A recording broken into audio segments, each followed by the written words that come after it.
So this is a type 1 error and type 2 error. Type 1 error அப்படின்றத பார்த்தீங்கன்னா doctor வந்து பார்த்தீங்கன்னா ஃபஸ்ட் கேஸில் வந்து யுவர் ப்ரெக்னென்ட் அப்படின்னு சொல்லிட்டு கன்ஃபார்ம் பண்ணிட்டாரு. ஆனால் வந்து பார்த்தீங்கன்னா ஆக்சுவலாக கிரவுண்ட் ட்ரூத் வந்து பார்க்கும்போது இஸ் நாட் அ ப்ரெக்னென்ட் இல்லையா.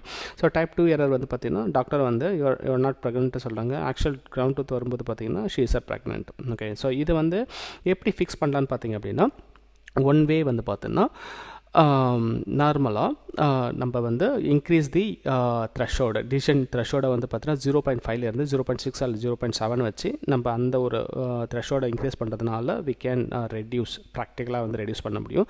செகண்ட் வே வந்து பார்த்திங்கன்னா ஃபியூச்சர் இன்ஜினியரிங் பண்ணும்போது நாய்ஸி டேட்டா எல்லாத்தையுமே வந்து ரிமூவ் பண்ணுறதுனால நமக்கு வந்து பார்த்தீங்கன்னா இன்க்ரீஸ் ஆகும்.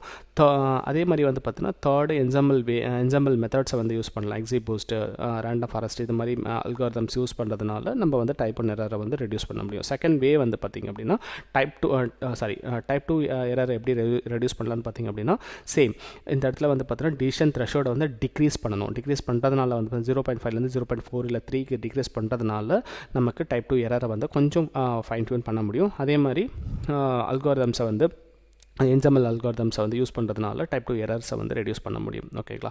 ஸோ இதனோட இன் டீட்டெயில் வீடியோ வந்து பார்த்தீங்கன்னா நான் இதில் அட்டாச் பண்ணியிருக்கேன். நீங்கள் அதில் போய்ட்டு பார்த்துட்டு நீங்கள் உங்களோட கமெண்ட்ஸை வந்து சொல்லுங்கள். தேங்க்யூ.